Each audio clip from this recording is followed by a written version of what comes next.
بسم اللہ الرحمن الرحیم۔ السلام علیکم اسٹوڈنٹس۔ آج جو ہم 10th کلاس کے مطالعہ پاکستان کا سبق پڑھیں گے وہ ہمارا سبق نمبر 10 تحفظ نسواں یعنی پروٹیکشن آف وومن ہے۔ اس میں ہم صنفی حساسیت اور اس کی آگاہی یعنی gender sensitisation and its awareness پڑھیں گے۔ اس میں سب سے پہلے ہم دیکھیں گے کہ صنف کیا ہوتی ہے، یعنی جینڈر جو ہے وہ کیا ہے، یعنی وومن اور مین میں کیا فرق ہے۔ صنف سے مراد عورت اور مرد کے وہ کردار ہیں جن کا تعین معاشرہ کرتا ہے، جن کی بنیاد پر لوگوں کے تصورات بنتے ہیں کہ مرد اور عورت کیا کچھ کر سکتے ہیں اور کیا نہیں، اور کن وسائل تک رسائی حاصل کر سکتے ہیں۔ یعنی اب ہم نے یہ دیکھنا ہے کہ جو ہماری سوسائٹی ہے وہ جینڈر کے اکارڈنگ ہمیں کیا ڈیوٹیز دیتی ہے اور ہمارے کیا رائٹس ہوتے ہیں، اور اس کے علاوہ وہ یہ ڈیسائیڈ کرتے ہیں کہ مین اینڈ وومن کیا کیا کام کر سکتے ہیں اور عورتیں کون سا کام نہیں کر سکتے، مرد کون سا نہیں کر سکتے، یا مرد کون سا کام کر سکتے ہیں اور عورتیں کون سا کام نہیں کر سکتے۔ پھر ان کے ساتھ ساتھ ہم یہ دیکھیں گے کہ جو ڈیوٹیز ہیں ہماری ان کو فلفل کرنے کے لیے ہم کون سے ریسورسز جو ہیں وہ استعمال کر سکتے ہیں۔ صنف کا تعلق ان معاشرتی تعلقات سے ہے جو عورتوں، مردوں، بچیوں اور بچوں کے مابین سماجی اور اخلاقی قدروں نے متعین کیے ہیں۔ مختلف معاشروں میں عورتوں، مردوں، بچوں اور بچیوں کے روابط مختلف ہیں۔ بعض معاشروں میں یہ سماجی تعلقات زیادہ مضبوط ہوتے ہیں۔ ان میں مردوں اور عورتوں کو تعلیم، صحت، ملازمت اور دیگر شعبوں میں برابر مواقع ملتے ہیں، جبکہ کچھ معاشروں میں یکساں سہولتیں میسر نہیں ہوتیں۔ اس کے برعکس جنس متعین کردہ حیاتیاتی تفریق کی طرف اشارہ کرتی ہے۔ یعنی اب ہم نے یہ دیکھنا ہے کہ جو جینڈرز ہیں اس کا سوسائٹی سے یا سوسائٹی کے جو ریلیشنز ہیں ان کے ساتھ کیا تعلق ہے، تو ہم نے یہ بھی دیکھنا ہے کہ جو عورتیں، مرد، بچیاں اور بچے ہیں ان کے آپس کے جو تعلقات ہیں، ریلیشنز ہیں یا ان کی جو ویلیوز ہیں وہ کیسی ہیں۔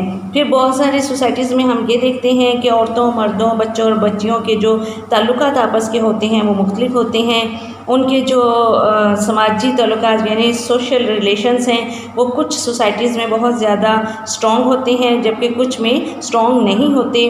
بعض میں ایسا ہوتا ہے کہ مین وومن دونوں کو ہی ایک جیسی رائٹس جو ہیں وہ دیے جاتے ہیں، یعنی وہ ایک جیسی ایجوکیشن حاصل کرتے ہیں، صحت کے ان کو رائٹس ملتے ہیں، وہ جابز ایک جیسی کر سکتے ہیں۔ یعنی یہ نہیں دیکھا جاتا بعض سوسائٹی میں کہ یہ عورت ہے تو اس کو یہ جاب نہیں دینی، یا یہ مرد ہے تو اس کو یہ جاب دے دینی، نہیں، بلکہ عورت ہے یا مرد ہے وہ کوالیفائی اگر کر سکتے ہیں کسی جاب کے لیے تو وہ ان کو رائٹ ملتا ہے جاب کرنے کا۔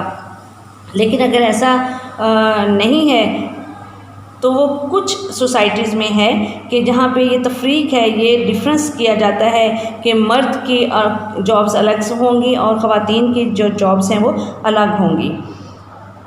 پھر ہم یہ دیکھتے ہیں کہ جینڈر اور پھر اس سے جو سائیکولوجیکلی اور بیولوجیکلی جو ان کی کیٹرائزیشنز ہیں، جو ان کی ڈفرینس ہے، تفریق ہے، وہ کیسی ہے۔ مرد اور عورت دونوں یکساں طور پر کام کرنے کی صلاحیت رکھتے ہیں، مثلاً کھانا پکانا، صفائی کرنا اور گاڑی وغیرہ چلانا۔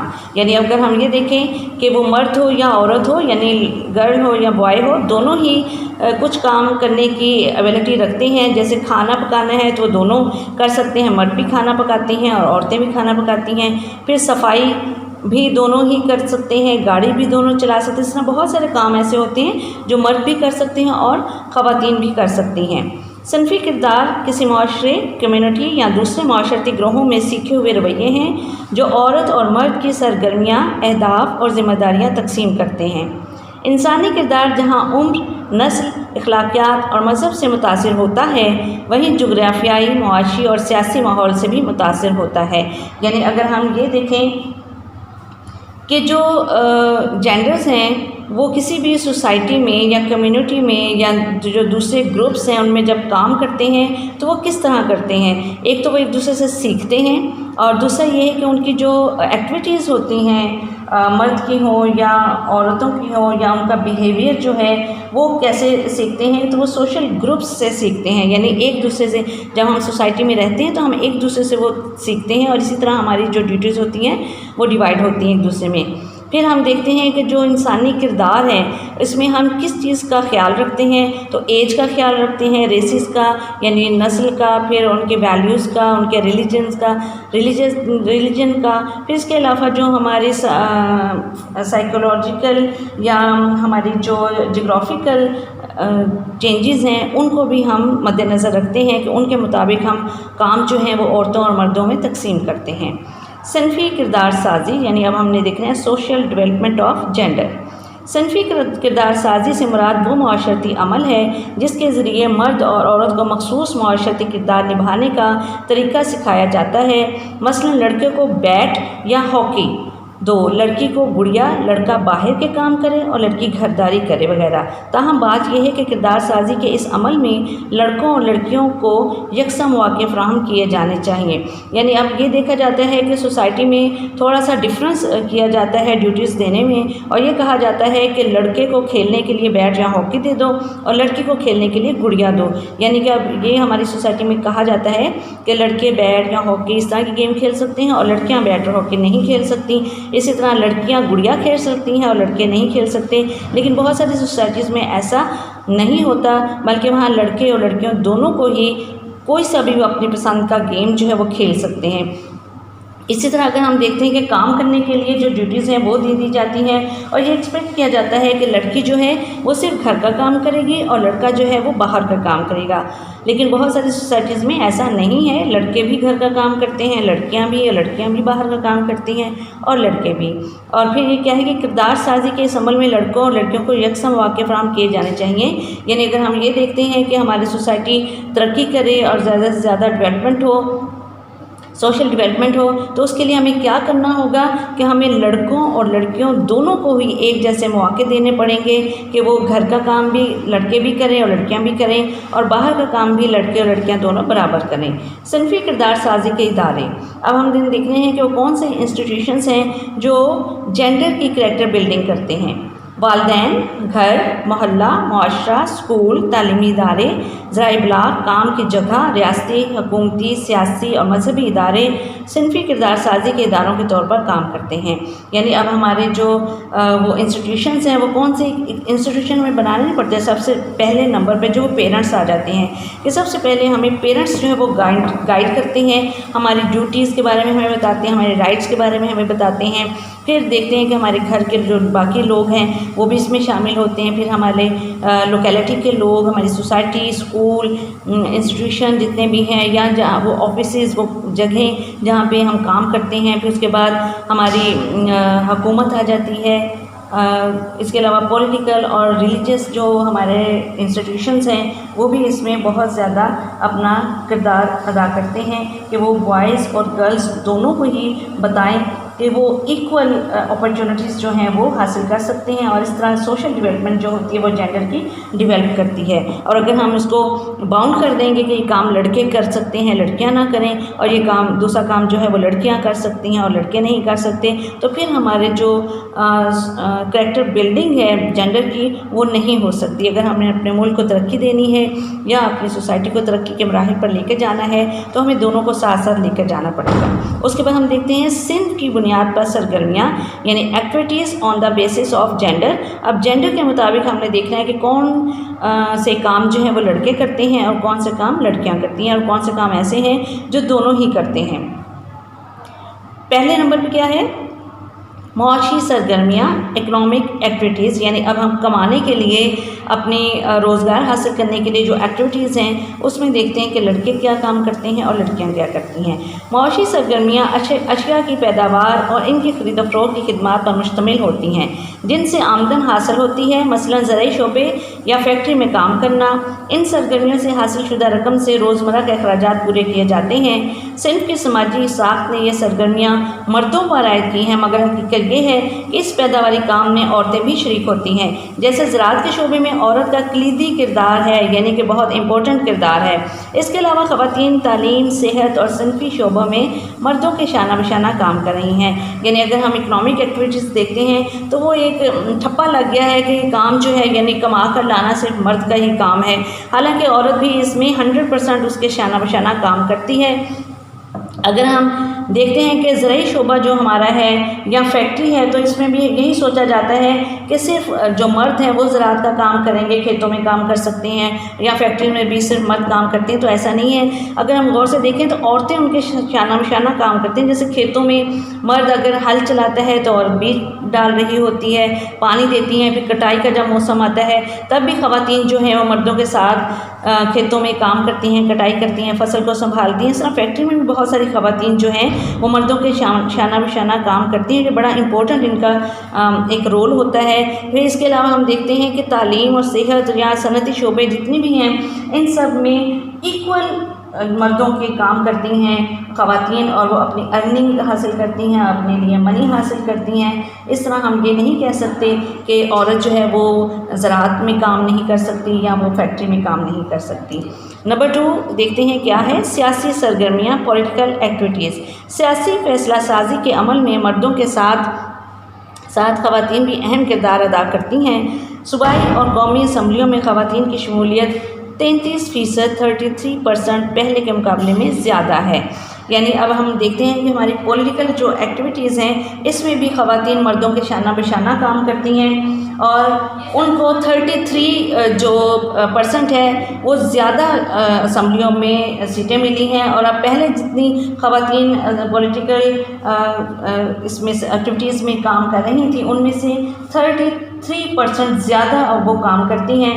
وہ پروونشنل اسمبلی ہو یا آپ کی نیشنل اسمبلی ہو، ہر ایک میں اس کو ممبرشپ ملتی ہے اور وہ وہاں پہ کام بھی کرتی ہیں۔ اس طرح پولیٹیکل لیول پہ اگر ہم دیکھیں تو مردوں کے شانہ بشانہ خواتین کام کر رہی ہوتی ہیں۔ نمبر 3 سماجی اور ثقافتی سرگرمیاں۔ مرد اور خواتین دونوں اس سرگرمی کا حصہ ہیں اور اپنے طور پر اسے نبھانے کی کوشش کرتے ہیں۔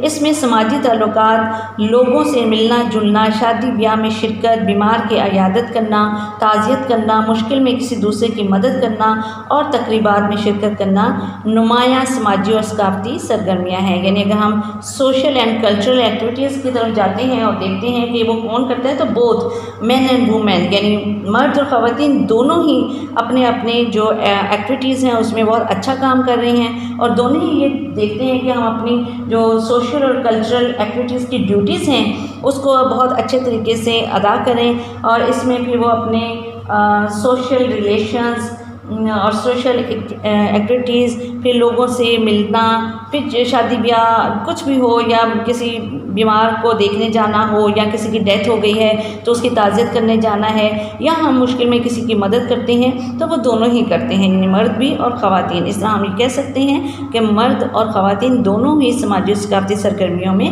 حصہ دار ہیں۔ نمبر 4 ہم دیکھتے ہیں کہ صنفی ترقی کا فروغ۔ جب قومی اعداد و شمار کا جائزہ لیا جاتا ہے تو یہ بات واضح ہو جاتی ہے کہ بہت سے شعبوں میں ترقی امتیازی بنیادوں پر ہوئی ہے۔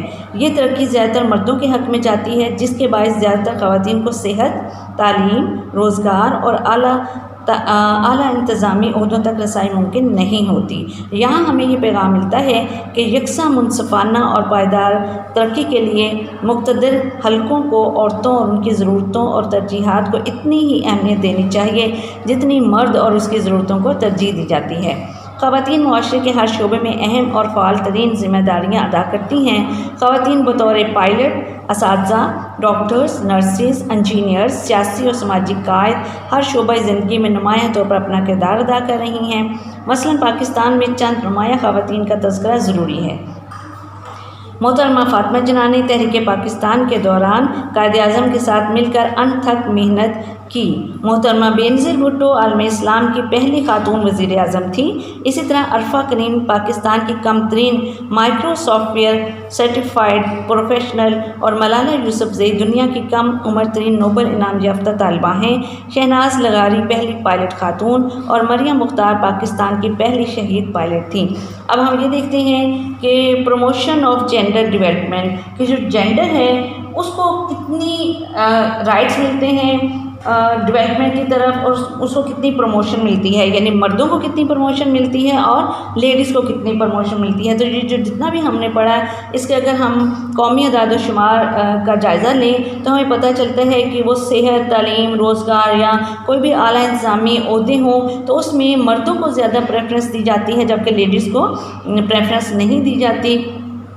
پھر اسی طرح ہمیں پتہ چلتا ہے کہ جو یکساں منصفانہ یا پائیدار ترقی کے لیے اعلیٰ حکام یعنی جن کے ہاتھ میں یہ اقتدار ہوتا ہے کہ وہ کس کو جاب دیں کس کو نہ دیں، وہ عورتوں کو تھوڑا ایک سائڈ پہ رکھ کر دیتے ہیں اور اس کی نسبت مردوں کو جو پریفرنس دیتے ہیں، اور وہی گورنمنٹ جاب جو اعلیٰ عہدے کی ہوتی ہے اس کے لیے وہ عورتوں کی نسبت مردوں کو امپورٹنس دیتے ہیں۔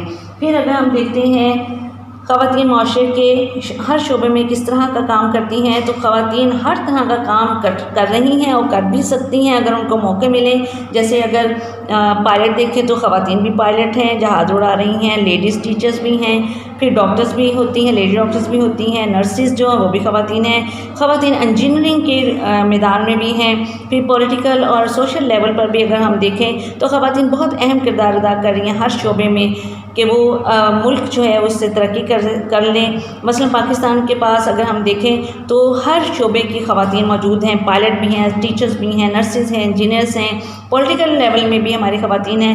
ان میں سب سے پہلا نام جو پاکستان کی لیڈیز کا آتا ہے وہ محترمہ فاطمہ جناح ہے جو قائد اعظم کی چھوٹی بہن تھی، اور تحریک پاکستان میں انہوں نے قائد اعظم کے ساتھ مل کر بہت محنت کی۔ یعنی اگر ہم یہ کہتے ہیں کہ قائد اعظم نے دن رات پاکستان کو حاصل کرنے کے لیے محنت کی تو اس میں کوئی شک نہیں ہے، مگر ان کا رائٹ ہینڈ جو تھی وہ ان کی بہن محترمہ فاطمہ جناح تھی، یعنی خواتین کا جو ونگ ہے وہ محترمہ فاطمہ جناح نے سنبھال رکھا تھا۔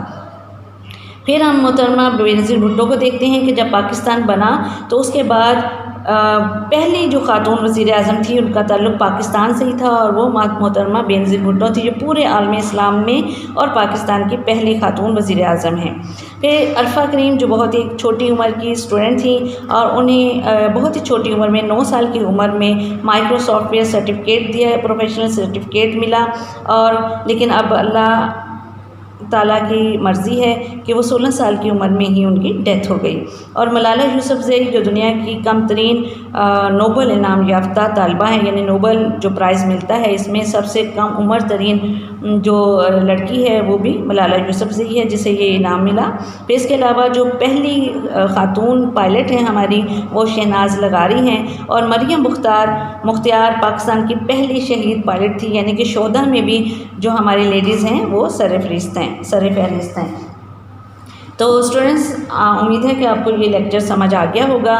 آپ کے نوٹس میں ان کے شارٹ کوسچنز، ان کے آپشنز، ان کے لانگ کوسچن موجود ہیں، تو ان جتنا بھی ابھی تک پڑھا ہے اس میں جو بھی لانگ کوسچن شارٹ کوسچن آ رہے ہیں وہ اپنے نوٹس کی ہیلپ سے آپ انہیں یاد کیجئے اور کوشش کریں کہ اسے کاپی پہ بھی لکھ لیں، کیونکہ جب آپ ایک دفعہ کاپی پہ لکھتے ہیں تو آپ کو پتہ چلتا ہے کہ ہم نے کس انداز سے لکھنا ہے اور ہماری رائٹنگ کیسے ہے اور ہم کتنے منٹ میں لکھ سکتے ہیں۔ تو بہتر یہ ہے کہ آپ ان کوسچنز کے آنسرز کو یاد کریں اور یاد کرنے کے بعد اسے زبانی لکھیں، لیکن اس سے پہلے اپنا ٹائم سیٹ کریں کہ آپ ٹائم دیکھ کر لکھنا شروع کریں اور دیکھیں کہ ایک لانگ کوسچن آپ کتنی دیر میں اٹیمپٹ کرتے ہیں، تاکہ آپ کو اپنے امتحانات کے لیے اور اپنے ٹیسٹ کے لیے ٹائم جو ہے وہ ڈیوریشن پیریڈ جو ہے وہ پتہ ہو کہ اتنے منٹ میں ایک لانگ کوسچن جو ہے وہ اٹیمپٹ کر سکتی ہوں۔